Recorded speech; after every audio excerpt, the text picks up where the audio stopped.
Hey guys, so I'm back at home now, and it's officially a week after my surgery. Most of the pain has gone away, thankfully, but I'm still feeling a bit sore here and there. Nothing too intense though. I was managing it with paracetamol and ibuprofen, but I stopped taking them earlier this week. By the way, this video is a follow-up to the one I posted last week when I shared what landed me in the hospital in the first place, which was a big gallstone. If you haven't seen that one yet, I'll leave a link in the description so you can get the full context. So I had my surgery last Sunday. That was the 13th. They wheeled me into the operating room around 1 p.m. And I've got to say, anesthesia is crazy.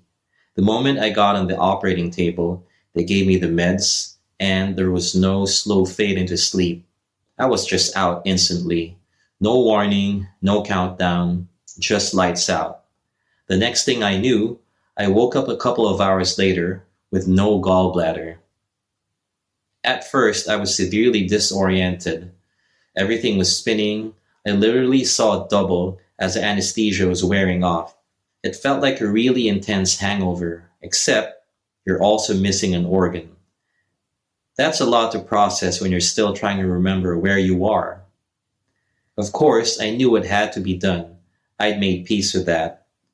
But waking up, knowing something inside you is now permanently gone, that took a moment for me to wrap my head around. Once the room stopped spinning, one of the nurses came in and showed me this little instructional video on an iPad on how to cough properly post-op. Apparently, it's a whole thing. You take a deep breath in, then do 2 short sniffs in, and press this cough pillow against your belly before actually coughing. It's to help get phlegm out of your lungs while minimizing pressure in your stitches. After that, they wheeled me up to my room and my wife was there waiting for me, which honestly helped me calm down a lot. One of the nurses told me I need to avoid eating fatty foods going forward. Apparently, a lot of people come back 5 years later with gallstones again because they didn't change their diet. That hit hard. But more on that in another video because honestly that whole topic deserves its own spotlight. I was also told I should try to walk and move around as much as I can despite the pain because it helps with circulation and recovery. So that means no heavy lifting. Anything over 5 kilos is off limits for the next 4 weeks. And here's the weird detail.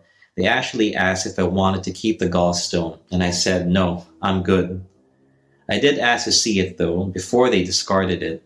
And sure enough, when I was back in my room, the nurse showed it, the source of my pain and suffering.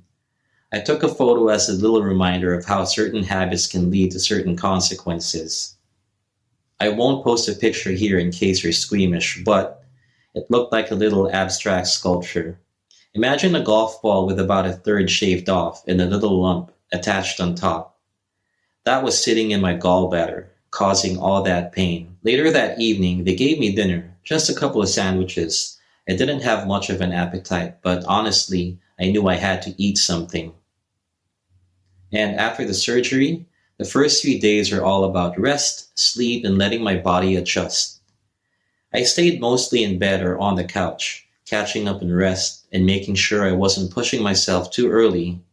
But I've noticed my abdominal muscles feel kind of crampy, like mild spasms or tightness. Turns out it's pretty normal. During the surgery, the muscles and layers of tissue under them got moved around, cut through or manipulated, and now they're healing and tightening up. It's not a sharp pain, more like little cramps or pulling sensations, especially if I've been lying down for too long. Things stiffen up and even small movements can trigger those weird feelings. To be fair, I did nap twice a day for the first 3 days post-op, which probably added to that stiffness. But the good news is everything seems to be improving steadily. My belly isn't getting hard or swollen, my incision sites aren't red or oozing, and I haven't had any fever or chills. So from what I've been told and what I've read, this is all part of normal healing. So after a few days of resting and napping, I gently eased into doing light chores, mostly washing dishes. In fact, I learned that gentle movement is good for circulation and helps prevent complications like blood clots. But of course, I kept some important guidelines in mind. And if you've had a similar procedure or any operation really, remember that everyone's situation is different. Always check with your doctor before resuming any physical activities, even ones that seem light. Here's what I stuck to: no heavy lifting or straining, nothing over 5 kilos or 10 pounds, like a full laundry basket, heavy grocery bags, or moving furniture. If I felt tugging or soreness around my stitches, I paused and rested. I moved slowly when bending or reaching to avoid sudden pulls on the abdominal muscles. If I got lightheaded or overly tired, I took a break immediately.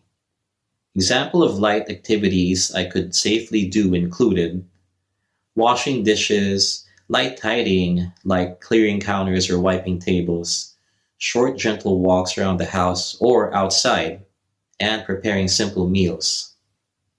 What I'm avoiding for the next 4 to 6 weeks: vacuuming or mopping because of the twisting and pushing motions, lifting kids or big pots, sit-ups, planks, or any core workouts.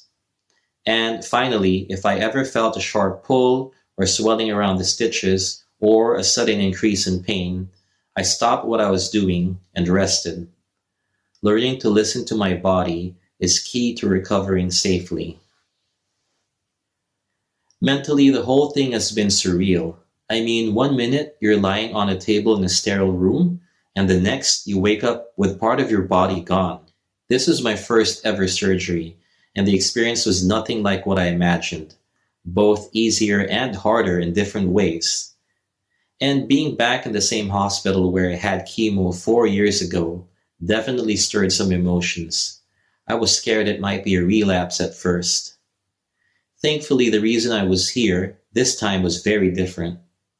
But still, there were eerie similarities.